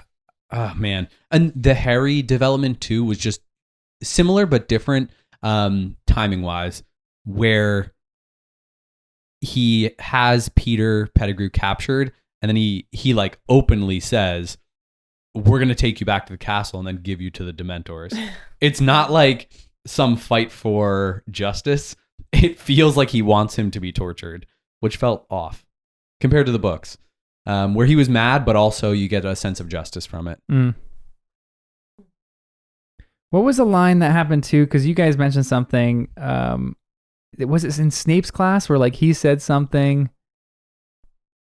He said something with the animagus, so that was Snape way brought too up obvious. werewolves and animagus at the same time in class. In Lupin's class, Yeah. not his too. Yep. And what? Oh yeah, he was filling in for Lupin. Yeah, and that was the only time animagus was brought up. Really, Ron says he's an animagus, but we don't hear anything more about them. It's just kind of we're supposed to understand what Doesn't that Hermione is. define it later? Oh, does she? I thought she did in some. That's totally part. possible. She was like, animagus is. Oh yeah, 'cause she answers Snape. Oh, in class, And then yes, Snape you're gets right. mad. Yep. And you guys mentioned in the class too the same thing that was really funny for me, where he goes, "Loss of limb will not excuse you," and then you go, yes. Jen, you're like, "Why does Malfoy have an excuse then? He doesn't have a loss of limb." Yep. Such a good point in the books So or in the true. movies. I feel like they did that on purpose though. Yeah, I it feel was like kind of funny. because they're Twist. favorites. So Like that the moon came over the mountain. yeah, I was just gonna say that. Yeah. I'm That very was a happy good about touch. that. That made more sense. Yeah. Can't be getting hopped up on moon juice through the clouds. That dynamic just felt weird. I'm like, how does this happen? But the mountain, that makes sense. Something my mom always reminded me: UV rays still get through clouds. Nice. You can still get sunburn on a cloudy day. Trust me, I did one time. Really? Oh, bad. Yeesh. Yeah. That was a good touch for sure. There was another one. That was an interesting touch. I don't know how I feel about this one, where when Snape pops out of the little entrance by the tree, Lupin comes as a werewolf form, and Snape is about to punish the students, and he looks over, and then he puts them all behind him. I was gonna say he protected He them. protects That them. was Yeah. kind of interesting. It came out of nowhere. All of a sudden, he's But got that's this how new I think duty. of him in a way. Really? Even really? Not protected. Not I know that deep down he has that. So I think it was cool to see this in the movie. Yeah. He is it looks like he's playing both sides, but deep down I think he is good. He just doesn't know how to show it. And so this kind of helped me. Mm-hmm. Yeah, you've definitely been saying that about. Yeah, him. have you not listened to my podcast before? I listen to you, Jen. I mean, it just feels weird because in my head he was still really mad at all of them. But he shouldn't have been able to do that because he was supposed to be passed out and True. Yeah. Yes. hurting and the whole time. But it was an interesting change because he might have done that in the books too if he was in that position. Right, the werewolf automatically changes protected him. something. Then Yeah. he's like, okay, Right. I was mad at you, but we'll talk about that later. Well, life First, or let's deal death, with this yeah. thing. Because no matter how much we might hate Snape, he does value education and students because he's teaching at this school. He must. So like, if there's some kind of threat on a student, I feel like a real threat on a student, he might try to protect and save a student. Well, yeah, he did it before with Quirrell when he was. That's right. Recant. Yeah. He was trying to. Great point, Jen. Wait, what happened with the Quirrell? I don't remember. The first book when he was trying to throw him off the broomstick. Yes, and he was being protective then too. Yeah. Yes, and Snape becomes a referee the next game. That's a great point. I just don't understand his motivation yet. Like, is he trying to be the hero? Is that why he's being protective? Is it like he's got bigger things in his mind? I just think he was like a nobody before, and he wants people to like notice him. Like, I am doing good things. I'm helping. Like, why don't you see me doing that? I think I liked that in the movie or in the book, he was knocked out for so long because it felt like I could then rule out that he's going to join the Dark Lord. But in the movie, he was like alert. Yeah. And I'm like, oh, shoot, now like he might be. And then again with the movie, another change there because again, I'm thinking about Midnight, who's going to join the Dark Lord. Now another person gets out at that. Yeah, but then we see Lupin, and then I'm like, what? Oh man, in the book, he's just off running in the woods, and who knows where he is? He went to join the Dark Lord for all we know. But then in the movie, we see him. He's back at Hogwarts. He's packing up the whole thing. Little change. I don't think it's going to change how I view everything. I'm starting to view it more straight. Peter Pettigrew's the evil guy. That's it. I feel like that's how until I get hints otherwise. Professor Trelawney kind of the way she worded it, her prediction when she was like out of it. Yeah, it sounded. I don't remember the wording at all, but it sounded like it was gearing up to be like Peter Pettigrew is the one that you have to look out for. Yep. And then in the book, it gives you like options. Kind of leaves it open ended. Yeah, I think so. So then I'm like, is this gonna change the way I read now? Yeah, this is why it's obviously better to read the books because you're not going to be swayed for what the movie directors were trying to get you to like. In the movies, it seems pretty clear that Peter Pettigrew is the one that's evil, and that in the books, it's not maybe quite as clear. So you're still trying to figure this out a little bit. So that's why it's better to read the books first, like we're doing. I liked that the time turner kept them in the same place. Yeah, they didn't get transported downstairs by the closet. Yeah, little touch, but I thought it was good. Do you guys oh, never mind. But going back to the scene like in front of the Whomping Willow. Why do I want to say Weeping Willow? Because Weeping Willow, because that's a real thing. That's fine. They should have another tree on Hogwarts campus, an actual Weeping Willow, but the magical Weeping Willow cries all the time. And it's like the mother willow in that is Pocahontas. Great.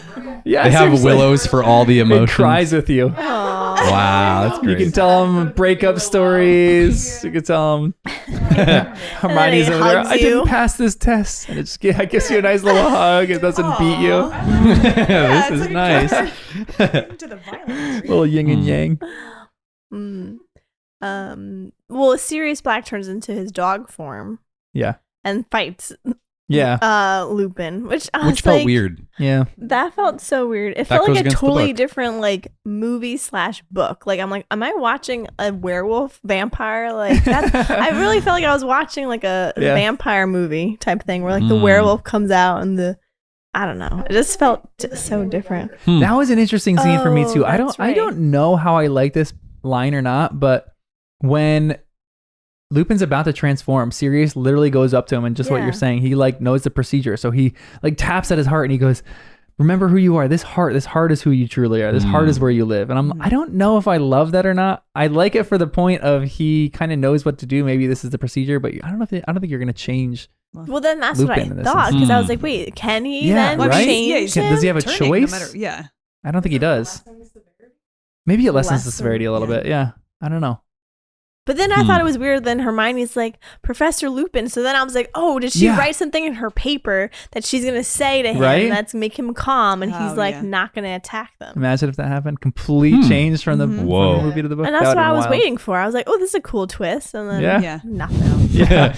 Hermione's just stupid in that instance. But she's Professor not. Lupin? Professor. That's why I don't like it in the movies because she's know. not stupid. She wouldn't do that. No. That was like a typical horror movie. Yeah, seriously. It's like we're just gonna stand here and watch the werewolf. She's just and the- not run yeah. away. She's the dumb Let's girl wait in the till horror we see movies what that goes up happens. to the werewolf and then dies. And then Right. she calls it. Yeah.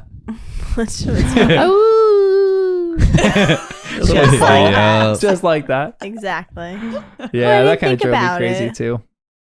I do like the look of the Forbidden Forest and all this kind of stuff, though. I like when they're going back in time in the whole instance when they're in the Forbidden Forest and they're like, even they're having the small little conversation there. They're seeing everyone go in. Like, you didn't like how Crookshanks didn't tap on the Oh Willow. yeah, Cookie was my dude. Yeah, I which like I thought that. was a cool scene too. Some of our subreddit users said that too. That was an annoying scene.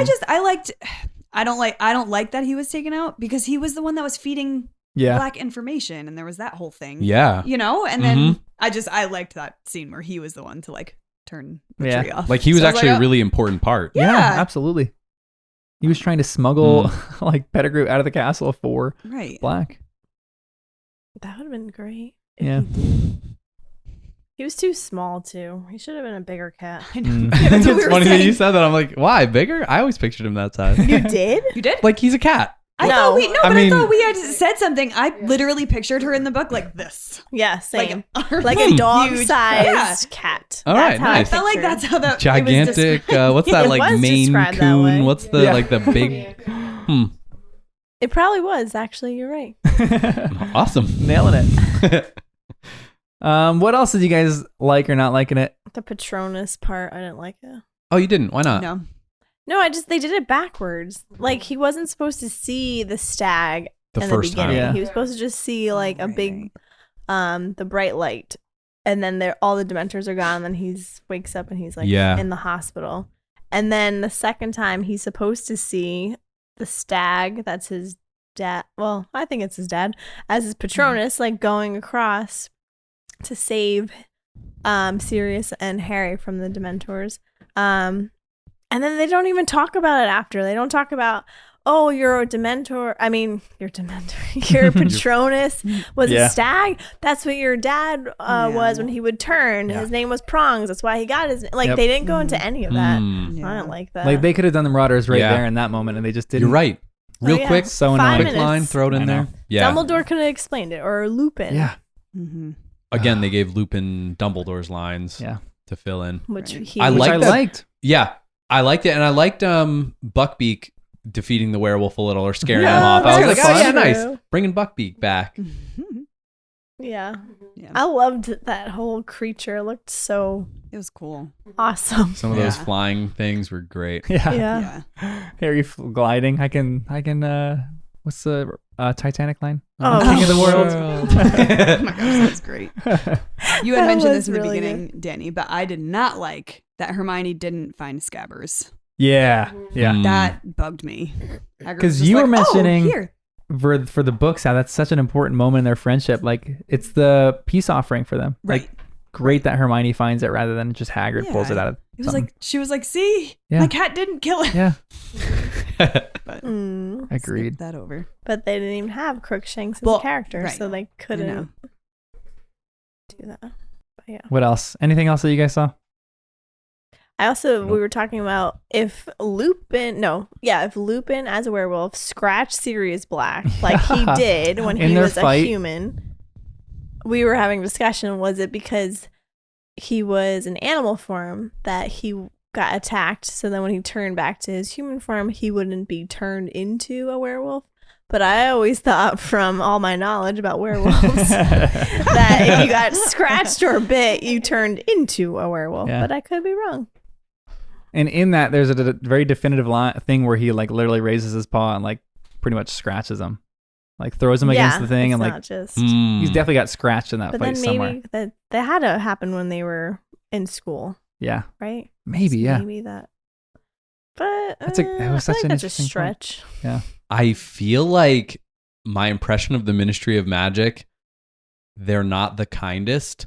It almost feels like they would exterminate all werewolves. yeah. Mm. Like, it's surprising that they would allow such a risky thing. Ooh, I didn't even think. I of granted it's once a month, so they might have their methods of containing werewolves. They might have ways of fighting them. We don't know like the full spectrum here, but from the one perspective we have, it feels a little scary. This is like a zombie outbreak, you know? They infect one. You could attack 12 people in one night. You could attack 50 people in one night. And then next month, whole world will be taken over. 50 new werewolves out there. Like it Twilight. feels kind of dangerous. yeah. It feels kind of, but then they also have Dementors and they're fine to run around. That's fair. So they've got a high tolerance for insanity in this I think place. if they're going to allow Dementors, you better allow werewolves to exist. Yeah. Which is a great point too, because I think there's a tear in the ministry maybe right now where Dumbledore, I think, is okay with these creatures existing. Maybe not Dementors. He hates Dementors, but he's okay with werewolves existing, which is interesting because werewolves do seem like sometimes innocent people who go bad once a month.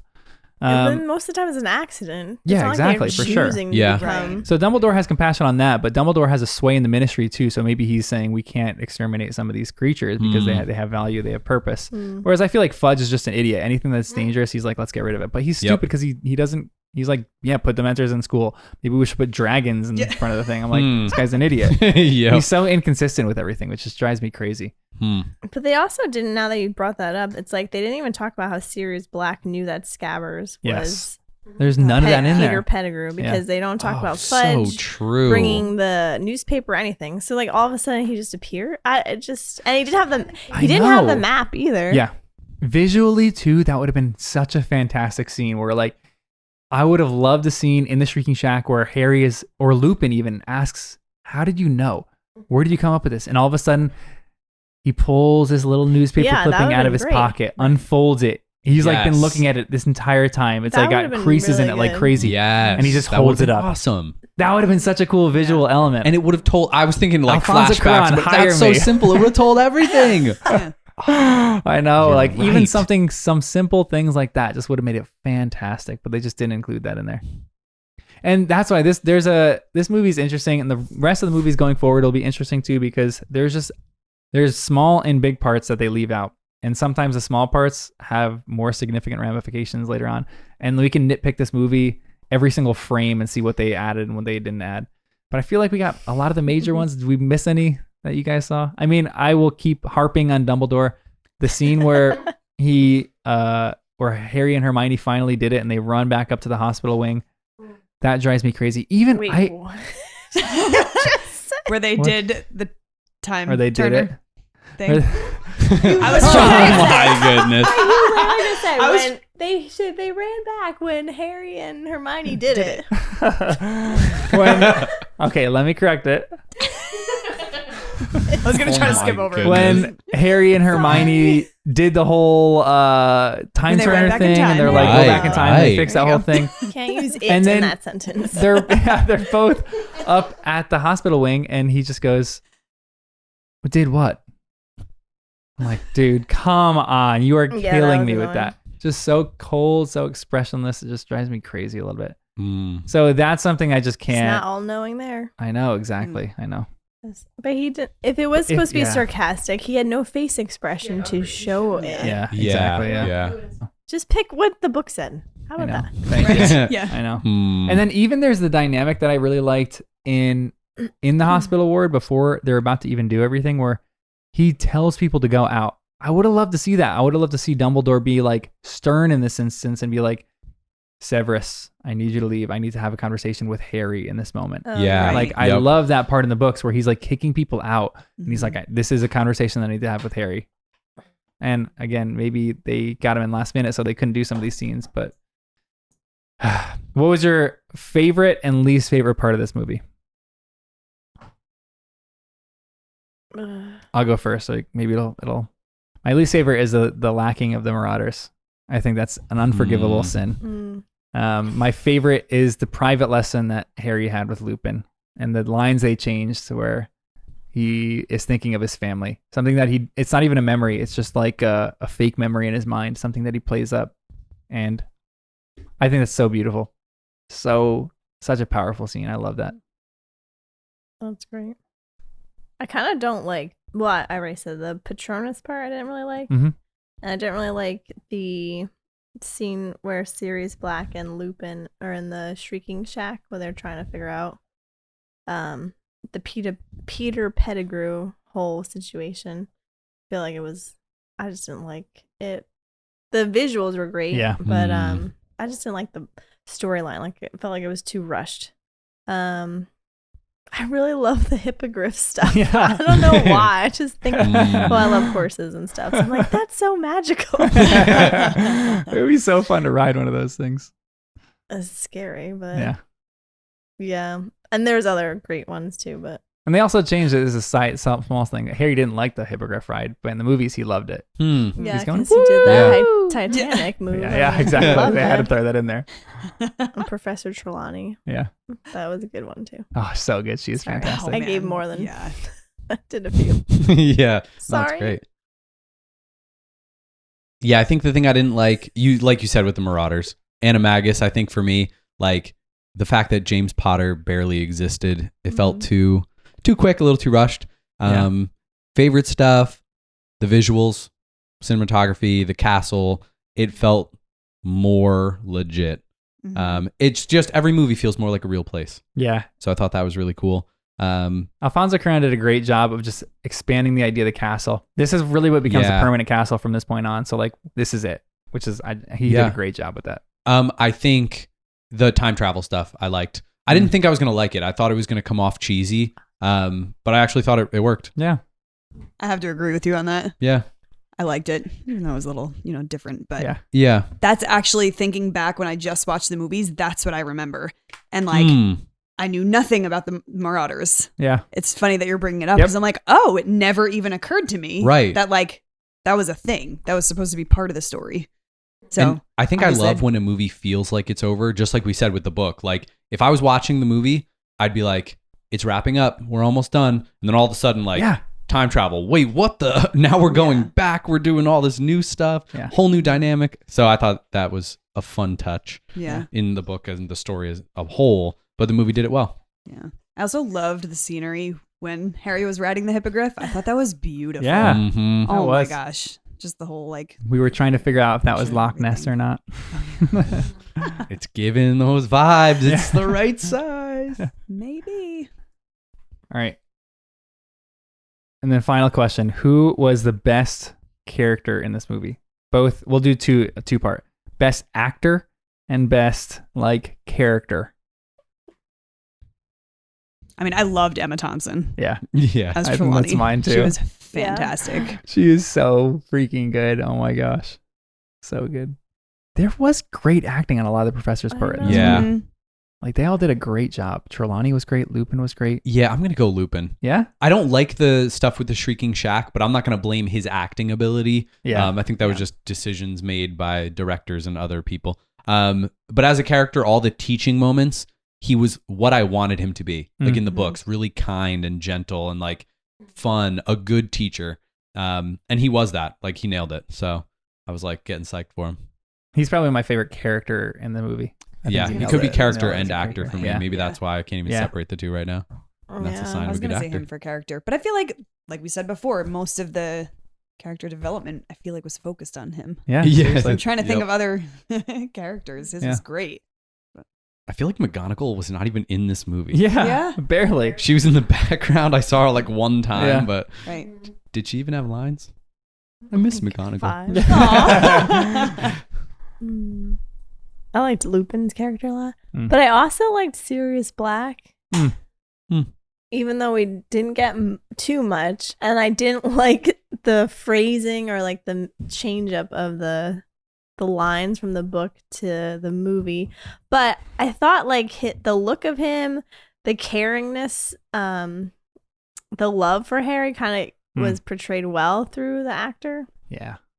And you still got like the little creepy vibe of like, can we trust him? I don't know, the combo I thought was kind of good.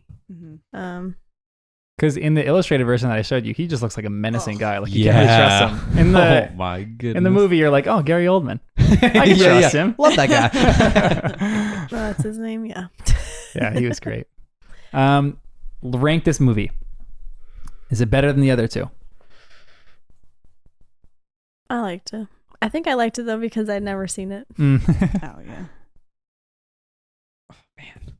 Like the quality was better. Yeah. But it felt like it was too different from the books. Like it was hard for me to stay focused on this. I think I still like the first one best. Real magical. This one, second one. Yeah. 1, 3, 2 probably, which might. Yeah. You see what I mean with this too, where the books this is where the books and the movies just get a lot different. This movie was a lot different from the book rather than the first two, which were a little bit more similar. Yeah. But I feel like this is the time that I will be skeptical of the movie. Yeah. And then from here on out, I'm just going to enjoy it. Yeah. Like I've got all my skepticism out and now I'm just a fan, you know? Love that. Burden relieved. I'm trying to think of my movie before, what I liked best before the books, before the deep dive. I'll say 3, 1, 2.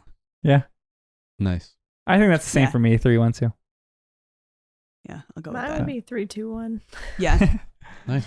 I don't know. I guess the first one, just like, it doesn't compare with like the quality. Wow, and stuff. Interesting. Even though it's closest to the book. It's so like simple. It's great. Yeah. That's why I don't like it. Yeah, it's fair. This one had so many more complex, like even camera work. This one had so much more complex camera work. The other ones are pretty much steady shots. They have a few random shots here and there that are creative, but this one is like very much different for the cinematography. Yeah, you're right.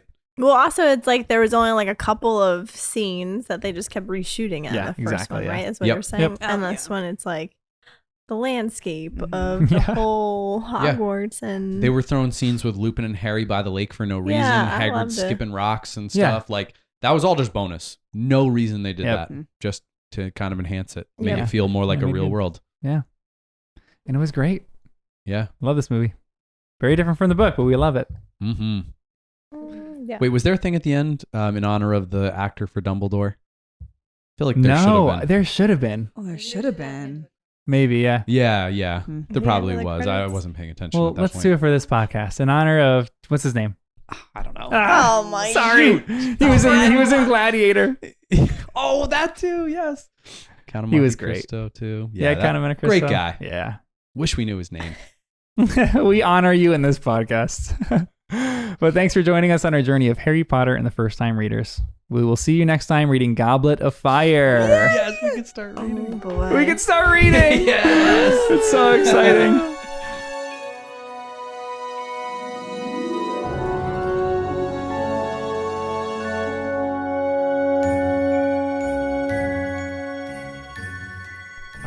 She said she was shocked that I exist, that you don't know how it ends at all. She's like, I don't think I've ever met anyone that doesn't know the story. People want to find the rare dinosaurs that exist that are never read Harry Potter. My other coworker too. Fantastic. He just compared us to dinosaurs. They're reading. People who people who have not read Harry Potter are like dinosaurs. It's hard. They're hard to find. Like find a dinosaur today.